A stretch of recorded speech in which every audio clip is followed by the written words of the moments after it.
नमस्कार सगळ्यांना, श्री स्वामी समर्थ। तर सुंदर दिवसाची सुंदर अशी सुरुवात आज मी केलेली आहे। आता लवकरच दिवाळीचा सण येणार आहे, तर म्हटलं घराची साफसफाई आणि बाकीच्या काही गोष्टी छान अशा मार्गी लावायला पाहिजेतच। जे काही जुनं आहे ते आपण घरातून बाहेर काढतो, जे आपल्याला जरुरी सामान नाही किंवा काही अडगळीच्या गोष्टी आहेत त्या आपण बाहेर काढतो आणि नवीन जे काही आहे ते आपण घरामध्ये ठेवतो किंवा जे काही कामाचं आहे तर ते सगळं आपण ठेवतो। आणि धूळ माती सगळं काही आणि जे काही अस्वच्छता आहे तर ते सगळं या सणाच्या निमित्ताने आपल्या घराच्या बाहेर जात असतं। तर आज म्हटलं की झाडांपासूनच सुरुवात करूया साफसफाईची। बरेच दिवस झाले झाडांकडे म्हणजे तसं बघायला गेलं तर रोजच्या रुटीनप्रमाणे लक्ष नाहीच आहे। म्हणजे रोजचं आपण पाणी वगैरे घालतोच, पण बाकीचं जे काही आपण डागडुजी करतो, झाडांची काळजी घेतो, तर ती बरेच दिवस मी घेतली नव्हती। तर म्हटलं आज घेऊया। तर सुरुवात झाडांपासून केलेली आहे। त्यानंतर मग मध्येच पूजा वगैरे करून घेतली। छान अशा गोकर्णाच्या वेलीवर फुलं आली होती तर ती देवाला वाहिली। नंतर पहिलं किचन साफ केलं, कारण कसं आहे हे किचनचा ओटा जर अस्वच्छ असेल तर मग बाकीची कामं करायला आपल्याला मन देत नाही। सगळं कसं एकदम भरगच्च आणि अस्वच्छ असेल तर मग आपल्याला म्हणजे नकारात्मकता वाटते आणि आपलं मन असं आळशीपणाकडे धावू लागतं। म्हणून जेवढं स्वच्छ आणि मोकळं असेल तेवढं काम करण्यासाठी मन लागतं। तर आता इथे मी आपल्या बाल्कनीमध्ये जे मनी प्लांट आहेत त्याच्या एक्स्ट्राच्या फांद्या वाढल्या होत्या, तर त्या आज मी कट केलेल्या आहेत। त्या मी ग्लासामध्ये लावणार आहे, म्हणजे पाण्यामध्ये। आणि ज्या ग्लासामध्ये आधीचे मनी प्लांटच्या ज्या ब्रांचेस होत्या, फांद्या होत्या, त्यांना छान अशी मुळं आलेली आहेत। तर त्या गोष्टीला आता 15 दिवस उलटून गेले। 15 दिवस झाले ना की ग्लासामधील मनी प्लांटला छान अशा फांद्या वेगळ्या आणि मुळं वगैरे छान अशी तयार होतात। तर त्यानंतर आपण ते मनी प्लांट मातीमध्ये लावू शकतो। तर आधीची जी कुंडी आहे ना माझी, जी घरामध्ये असते नेहमीची मनी प्लांटची, तर त्याच्यामध्येच या फांद्या मी मनी प्लांटच्या लावलेल्या आहेत। तर आणि दुसऱ्या ज्या बाल्कनीमधून ज्या फांद्या मी कट करून आणलेल्या आहेत मनी प्लांटच्या एक्स्ट्रा, त्या आता मी नव्याने या पाण्यामध्ये, ग्लासमध्ये आणि एका बाटलीमध्ये काचेच्या लावत आहे। तर तुम्ही पाहू शकता। आता कसं असतं, झाडांची नियमितपणे स्वच्छता आपल्याला करायलाच लागते। जसं की आपण माणूस आहोत, आपण स्वतः देखील कसं आपल्याला रोजचं सगळं काही लागतं। म्हणजे सकाळी उठल्यापासून आपण आंघोळ करतो आणि त्यानंतर आपल्या दिवसाची सुरुवात होते आणि आपली स्वतःची देखील तनाची मनाची आपण काळजी घेत असतो। तर असंच अगदी आपल्या झाडांचं सुद्धा असतं, कारण या निर्जीव गोष्टी नाही आहेत तर सजीव आहेत आणि त्या आपल्याला ऑक्सिजन देणाऱ्या गोष्टी आहेत। म्हणून या सगळ्यांची आपण काळजी घेणं आवश्यक असतं। तर हे पहा, आता मी सगळ्या फांद्या छान अशा धुवून वगैरे नळाखाली घेतलेल्या आहेत। आता आमच्या नळाचं पाणी स्वच्छ असतं, त्याच्यामुळे मी डिरेक्टली धुवते। जर तुमच्याकडे अस्वच्छ पाणी येत असेल नळाचं, तर तुम्ही छान असं फिल्टरचं पाणी घेऊनच आपल्या झाडांच्या फांद्या, पानं, मुळं सगळं काही स्वच्छ करू शकता। तर हे पहा, आता छान असं लावून झालेले आहेत मनी प्लांट। आणि आपल्या झाडांची आजची जी काळजी आहे ना ती जास्तीत जास्त मी करून घेतलेली आहे। तर त्यानंतर मग आता थोड्या वेळाने खतं वगैरे घालून घेणार आणि नंतर आधी स्प्रे मारते आहे आणि सगळ्यात शेवटी मी खतं वगैरे घालून घेणार आणि त्यानंतर मग झाडं नेहमीच्या त्यांच्या ठिकाणी जाणार।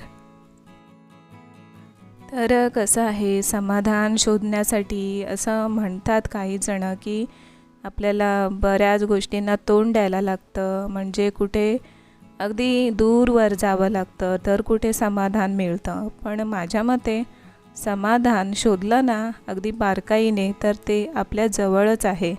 अशा छोट्या छोट्या गोष्टींमध्ये समाधान हे आपल्याला आपसुकच मिळतं, पण आपली पाहण्याची तशी दृष्टी हवी। म्हणजे स्वतःच्या घरी राहूनसुद्धा आपल्या घरामध्ये ही काही छोटी मोठी कामं असतात, आपली जी झाडं असतात, आपले काही छंद असतात। अगदी किचनमध्ये सुद्धा जेवण करताना किंवा आपल्या कुटुंबासाठी काही गोष्टी करत असताना सुद्धा आपल्याला आत्मिक समाधान मिळत असतं। आणि मी तर अशा बऱ्याच गोष्टींना समाधानाचा स्रोत मानते. तर त्यापैकी हे एक निसर्ग जे आपल्याला अगदी सकाळ झाल्यापासून ते अगदी रात्रीपर्यंत समाधान देत असतं. आणि रात्रसुद्धा एक अंधारी रात्र असेल तरीही तीसुद्धा अपवाद नसते या गोष्टींना. कारण आपण असं म्हणू शकत नाही की अंधार आहे तर मग अंधाराचं साम्राज्य म्हणजे वेदनांचं साम्राज्य. तर असं नाही, अंधाऱ्या रात्रीसुद्धा चंद्रप्रकाशात आपल्याला सकारात्मकता मिळते. रातराणीचा सुगंध देखील या अंधारामध्येच पसरला जातो अगदी चोहीकडे. आणि म्हणूनच ती गोष्टसुद्धा आपण सकारात्मकतेने घ्यायला हवी. तर आता मी छान असा काळा चहा करत आहे आणि एका बाजूला ब्रेड बटर आणि जाम लावून घेतलेला आहे. तर कधीतरी रोजच्या नाश्त्यापेक्षा हे वेगळं काहीतरी खाण्याची इच्छा होते, जे आपल्या पोटासाठी अगदी लाईट असतं. कारण कधीतरी हे असं खूप बरं वाटतं. तर आता छान असं बाल्कनीमध्ये बसणार आणि सकाळच्या या नाश्त्याचा आनंद घेणार. तर या तुम्ही पण सगळे. तर सणासुदीचे दिवस कदाचित यासाठीच असावेत की आपण आपल्या संपूर्ण घराची छान अशी साफसफाई करून घेऊ शकतो. म्हणजे आपल्याला सवय लागली ना एकदा संपूर्ण घराच्या साफसफाईची, छोट्या छोट्या गोष्टींमध्ये लक्ष घालण्याची. तर मग खास अशा सणासुदीच्या दिवसांची किंवा कुठल्याही गोष्टीची गरज नसावी माझ्या मते. म्हणजे एक सवय अशी लागली ना आपल्याला की आठवड्यातून एकदा सगळ्या गोष्टींवर हात मारणं. म्हणजे टी व्ही साफ करणं, आपल्या घरातील ज्या काही म्हणजे हे आता तुम्ही पाहू शकत असाल सगळ्या आपल्या सगळ्यांकडेच हे सगळं सामान असतंच घरामध्ये. आणि वाढत्या गरजेप्रमाणे बऱ्याच गोष्टी आपल्या घरामध्ये असतात. पण कुठेतरी साफसफाई करणं किंवा वरवरची धूळ जी असते नेहमीची येते ती साफ करणं राहून जातं. पण असं न करता आपण नेहमीच्या आपल्या शेड्यूलमधून टाईम काढून वेळ काढून या सगळ्या गोष्टींकडे लक्ष देणं फार महत्त्वाचं असतं.